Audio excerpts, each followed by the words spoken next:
Olá pessoal, tudo bem com vocês? Meu nome é Alessandro Ferraz, vocês já me conhecem, para quem não me conhece, meu nome é Alessandro Ferraz. E hoje aqui nós vamos fazer um encontro agradável e que eu gosto muito de fazer aulas que eu chamo de aulas intrometidas. Eu entro aqui para tentar fazer uma aula fazendo a voz do aluno junto ao professor.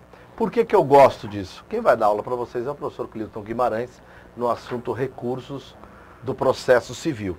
Mas vou fazer a minha participação, já contei isso a vocês, e para quem não lembra, foi de uma ideia que nós tivemos há alguns anos. Eu entrei dentro de uma sala para falar com o professor Felipe Lizardo, ele ia parar a gravação, eu falei, não para não. E comecei a brincar com ele, mas o pessoal estava gravando, a gente não viu. E começamos a conversar sobre recursos, eu nem lembro o assunto, acho que foi preparo, alguma coisa assim. Eu comecei a fazer perguntas corriqueiras e que os anos nos ensinam, né? As perguntas que os alunos mais fazem em aula. E não é que depois os alunos gostaram daquele estilo de aula. E aí eu resolvi hoje fazer com o professor Clilton um pequeno introito, uma pequena introdução sobre recursos. E aí perguntei, professor, posso fazer perguntas típicas dos alunos quando vão inaugurar o assunto recursos? E ele falou, vamos lá. Então, com vocês, a estrela, né, que não sou eu, é o professor Clilton. Professor, o senhor vai ficar muito bravo se eu atrapalhar o senhor aí na sua aula? Imagina, Lê. Tudo bem com você? Tudo bem com vocês? Estão aí? Para mim é um prazer. Aulas como essa sempre facilitam muito o aprendizado do aluno, né? Então, são muito bem-vindas ao meu sentir, né? Que bom, mestre, que bom. Deixa eu colocar aqui, ó, eu e mestre Clilton, e do lado aí os recursos. Bom, eu vou começar, como dizem lá no interior, professor, do começo, hein? Aqui, quando eu abro o artigo 496, eu vejo a nomenclatura dos recursos no direito brasileiro. Apelação, agravo, embargos infringentes, embargos de declaração, recurso ordinário, especial, recurso extraordinário, embargos de divergência e recurso em especial e recurso extraordinário. Deixando bem claro, senhores, que o edital, né, ele não vai abordar de forma específica o especial, o ordinário, extraordinário e divergência. Ele vai basicamente em alguns concursos até o embargo de declaração. Mas costumo dizer porque já tive de enfrentar. O primeiro concurso que eu fiz cair a direito foi o de escrevente. E eu nunca tinha visto isso aqui. Então não preciso dizer para vocês que eu tinha de ler isso várias vezes. Eu quero começar com aquelas dúvidas que eu tinha na época que eu estudava recurso. Primeira delas, professor, saiu uma sentença de um juiz, de um magistrado, um homem que estudou para julgar aquela causa e tal. Por que eu tenho a possibilidade de recorrer a um tribunal? Isso não demora demais? Não deveria acabar ali na primeira sentença? Qual o conceito e qual o fundamento de recursos, mestre? Então, Ale, amigos, a pergunta que você me faz nos leva diretamente a um princípio fundamental que, na verdade, dá ensejo aos recursos, que é o princípio do duplo grau de jurisdição. Duplo grau de jurisdição. Isso, quer dizer, quando alguém nos pergunta qual é o fundamento dessa possibilidade do recurso, é o duplo grau de jurisdição, isto é, todos sabemos, e a experiência humana revela, que o homem é imperfeito e o juiz é um homem, e portanto ele pode errar. Mas o interesse daqueles que vão disputar em juízo é o da obtenção da decisão mais perfeita possível para o seu caso. Então isto leva, o sistema jurídico, de um modo geral, a permitir o recurso, a permitir uma segunda opinião, de uma outra corte, de um outro tribunal, a fim de se estabelecer a melhor verdade, a melhor solução para aquele caso. Então é com base nisto que nós temos aí efetivamente a possibilidade dos recursos. E o juiz é falível, não é isso, doutor? Exatamente. Então quer dizer, ele pode errar. Então veja que a nossa Constituição hoje é arquitetada, você que é um constitucionalista sabe, que quando a gente vai ao Poder Judiciário, ele já é arquitetado com juízos, com tribunais, para serem acessados por meio de recursos, etc., já em função do duplo grau de jurisdição, que é, digamos assim, próprio da nossa civilização, é parte do avanço da ciência do processo. Seria uma forma de controlar também as decisões, essa outra verificação pelo tribunal da decisão de primeiro grau, né? Sem dúvida, porque, evidentemente, à medida que você permite o recurso, Ale, você permite que aquelas decisões sejam controladas por instâncias superiores. Tá. Então isso também é um argumento poderoso né, esta possibilidade do controle, né, é algo patente nos recursos também. Ok. Né? Professor, uma vez eu estava dando aula e uma moça levantou a mão e perguntou sobre fungibilidade de recursos. Confesso ao senhor que à época, comecei a dar aula com 25 anos mais ou menos, estava estudando em civil, fungibilidade. Os bens fungíveis, aqueles que podiam trocar por outros, mesmo gênero, espécie, e os bens infungíveis que o professor vai falar aqui. E aí ela me perguntou sobre a fungibilidade de recursos. E as perguntas de alunos são sempre boas, porque nos fazem pensar. E eu li rapidamente fungibilidade, e aí me lembrei dos detalhes e juntei com a teoria do civil e respondi oportunamente. Eu só sei que essa moça perguntou de novo, na mesma aula. Eu achei estranho aquilo. Bom, mais estranho foi a prova. Caiu numa prova de escrevente sobre fungibilidade de recursos. É fácil, mas que não estivesse naquela aula, ou às vezes por isso que quando o professor, às vezes você fala, esse exagerou naquele ponto. Confie no mestre, porque professor é pior que mãe. Quando eles dão os conselhos, assim, você ouve, vai atrás, porque para cair na prova não custa. Professor, o que é fungibilidade e principalmente se tratando de recurso? Então, Ale, tudo que é fungível é substituível. Né? Isso indica o seguinte, nós temos um sistema, você pode olhar o próprio 496, né, de diversificar os recursos, mas quando você lê isso, você tem que entender o seguinte, cada um desses recursos cabe para uma hipótese específica. Tá. Não é? Cada um desses recursos cabe. E o problema que se apresenta sempre é o seguinte, e se a parte errar? Em lugar, por exemplo, de uma apelação, ele interpõe um agravo, né? Por um erro, por um equívoco. Era cabível a apelação? Era cabível a apelação, porque era sentença, suponha você, mas ela interpôs um agravo. Tá. Puxa vida, né? Equivocou-se, etc. e tal. Então, o direito a recorrer é sagrado, é uma continuidade do direito de ação, que é um direito fundamental. Então, é importante, essa pessoa não terá acesso ao segundo grau exatamente por um equívoco. Então, isso, né, no começo, quando o Código veio à tona, lá em 75, isso não era importante, porque nós tínhamos um sistema muito germânico, né? O ministro Alfredo Buzaide, que projetou este código, ele gostava muito dessa linha germânica, de cada coisa em seu lugar, etc.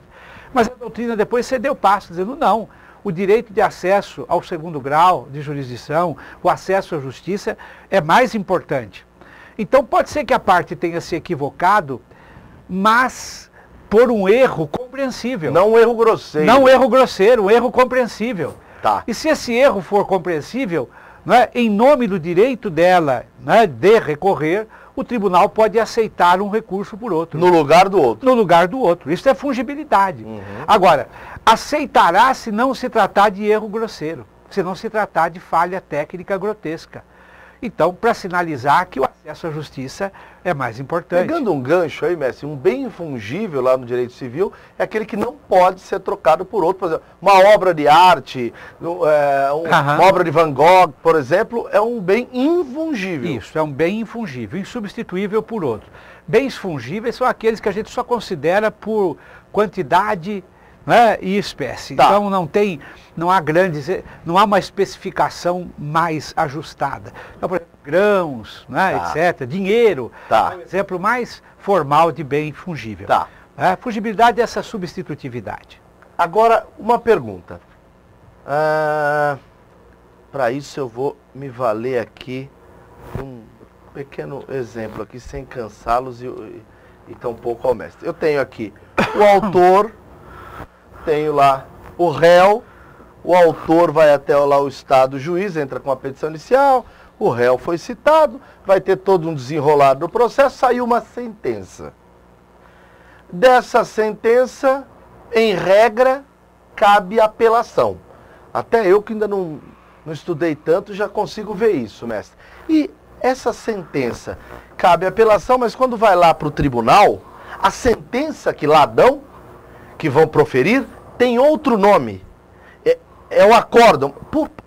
Qual é a diferença, basicamente, mestre, dessa sentença daqui, por conta de lá ser colegiado? Como é que funciona isso? Então, a verdade é que o acórdão, né, que é essa expressão que a gente trouxe até do se a memória não me trai do direito português, isto vai sinalizar que esse julgamento no recurso foi feito por um órgão colegiado. Tá. Nos tribunais de justiça, por exemplo, são 3 os juízes que julgam normalmente a turma julgadora. Então se fala lá, acordam, né, no sentido de haver, né, exatamente um julgamento conjunto por aqueles 3, Tá. né, encarregados da deliberação, como normalmente acontece. Nem sempre são só 3, Tá. mas normalmente sim. Né? Daí a expressão acordam. É uma sentença de segundo grau. O que é importante para lembrar ao nosso pessoal, a você que está aí, é o seguinte: existem muitas ações de que a parte faz uso diretamente no tribunal. Uma ação rescisória, por exemplo. Uma ação, professor, não me lembro que é uma ação rescisória. É aquela ação que você propõe para, digamos assim, extinguir a coisa julgada, né? Para romper a coisa julgada de uma sentença anterior, que já tinha transitado em julgado quando houver motivo. Você vai propor esta ação onde? No tribunal. Qual será a sentença que você vai obter? Não será uma sentença, será um acórdão, porque ela será julgada por uma turma julgadora. Percebe? Tá. Então, na verdade, é uma sentença de segundo grau, o tal do acórdão, para simplificar muito, mais para lhe ajudar a compreender um pouco. Então, nessa linha que eu fiz bem grotesca, eu tenho a sentença e um espaço, que é esse aqui, logo após a sentença, temporal, que eu vou me valer do recurso. Se eu não me valer desse recurso, se diz que essa sentença, como qualidade dela, vai ser o trânsito em julgado. Então, o trânsito em julgado é uma qualidade de uma sentença que não cabe mais recurso. Só caberia, em tese, em regra, a ação rescisória. Ótimo. Agora, o que eu não entendi lendo sozinho, mestre? No caminhar do processo, em toda a parte que o processo vai caminhando, o processo pode ter aí o que a gente chama de decisões que resolvem as coisas. E aí vem a minha indagação, mestre. É possível que dessas decisões que põem fim a alguma questão, alguma coisa, caiba recurso? E eu pergunto, qual recurso? É apelação? Como é que é? Então, ali você, em boa hora, faz lembrar das chamadas decisões interlocutórias. Então, você sabe, né, que o processo se envolve numa espécie, né, de diálogo entre as partes. Certo. Né? Um confronto-diálogo, digamos assim. E durante o decorrer do processo, existem muitos momentos em que as partes divergem. Né? Por exemplo, uma parte pede prova pericial, a outra diz não, eu quero que julgue logo. Uma porque quer a prova pericial, a outra, olha, então uma parte diz assim, olha, eu quero prova pericial, a outra diz não, não precisa. Já existem documentos no processo. O juiz tem que resolver essa questão. Veja que ele não está resolvendo a questão principal, ele está resolvendo o incidente. Ok. E aí o juiz diz, não, é preciso a prova pericial. Uma das partes não vai gostar. Uma delas não vai gostar. Não vai poder recorrer? Pode.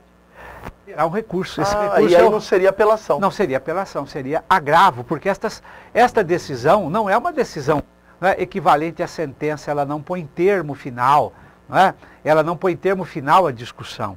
Né? O agravo cabe de decisões interlocutórias.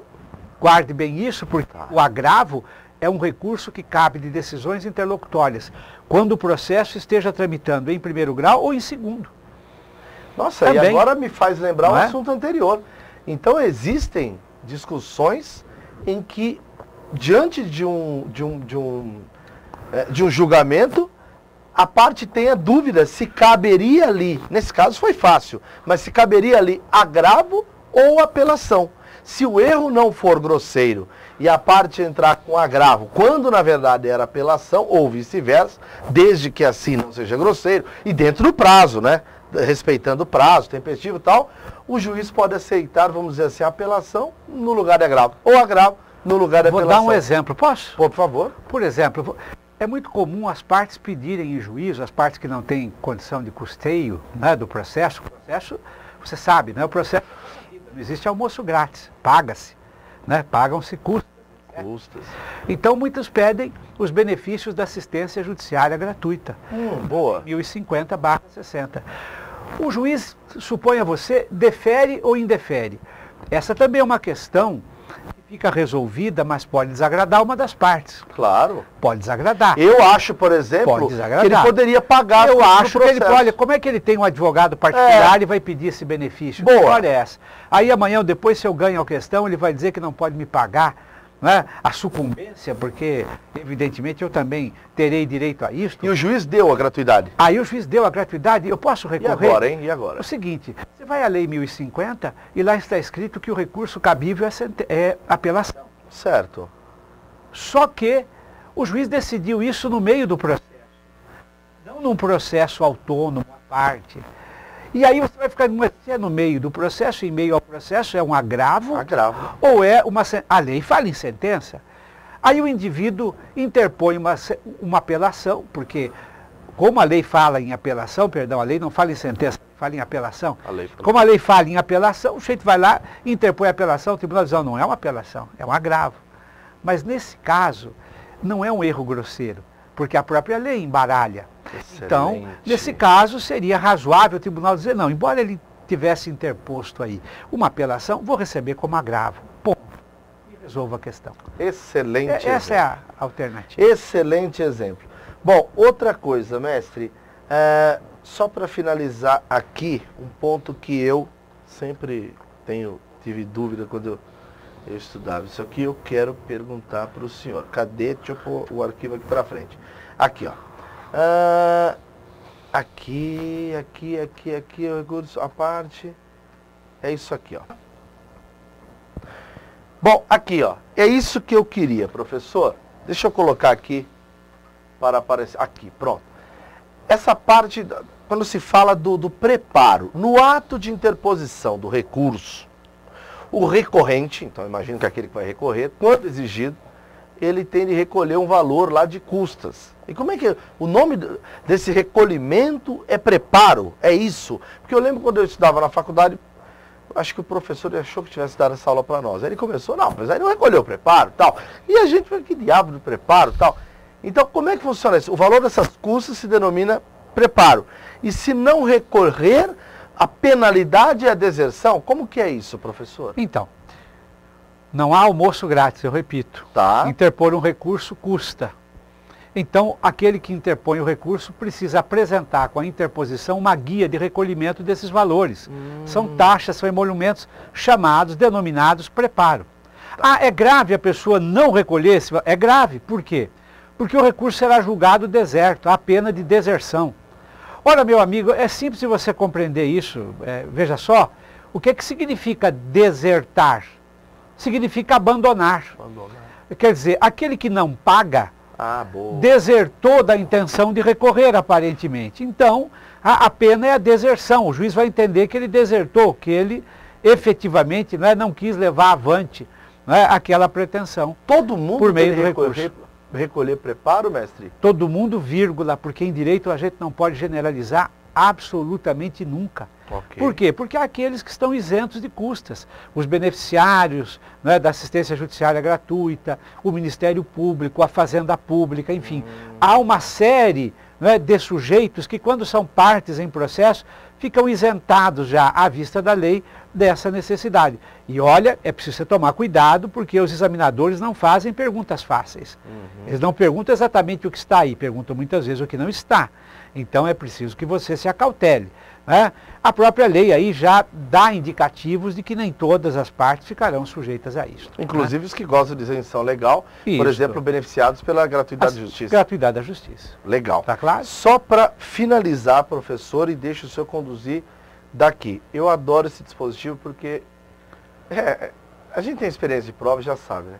Olha o que ele fala. A insuficiência no valor do preparo implicará deserção se o recorrente intimado não vier a suprir no prazo de 5 dias. Então, o que eu estou entendendo aqui é o seguinte: se o sujeito não recolhe, dá deserção. Mas se ele recolher um pouco, por exemplo, eram R$250, ele tem lá R$200, ele faz o recolhimento de 200, não dá deserção de cara. Quer dizer que eu sou intimado para suprir, é isso? Exatamente. Então, o legislador está prevendo aquela possibilidade do indivíduo que faz um mau cálculo. Ele imagina as custas no valor X, mas deposita, as custas por ele depositadas não são suficientes. O valor é outro, é a maior. E ele deposita aquilo. Então, não é que ele deixou de recolher o preparo. Boa. Ele recolheu insuficientemente. Isso isso vai render a deserção imediatamente? Não, porque vocês estão vendo aí o elemento mais importante é que o juiz estará obrigado a intimá-lo para complementar o depósito, antes de determinar a deserção. Se eu for advogado, então, eu liguei para o meu cliente, ele não me deu dinheiro para recorrer, para recolher o preparo, eu vou lá e coloco um pouquinho e depois eu dou um jeito. Talvez muitos façam isso mesmo, Ale, eu não tenho bem certeza. Não, tudo bem. Mas é possível. Bom para saber. Bom, pessoal, eu queria agradecer ao professor Clilton, pedir desculpas de atrapalhar a aula dele aí de início, mas eu acho que a parte agora de recursos que vocês vão ter com o professor Clilton, onde ele vai por dispositivo, batendo com vocês, eu creio que será mais amigável e a matéria de uma forma mais digerida de uma forma melhor. Professor, muito obrigado e desculpe interrompê-lo. Grande abraço, muito obrigado, Ale. Venha sempre. Né? Legal. Nós aqui, eu e eles, gostamos muito da sua presença aqui. Obrigado, professor. Tá bem? Forte Valeu, abraço. pessoal. Boa aula.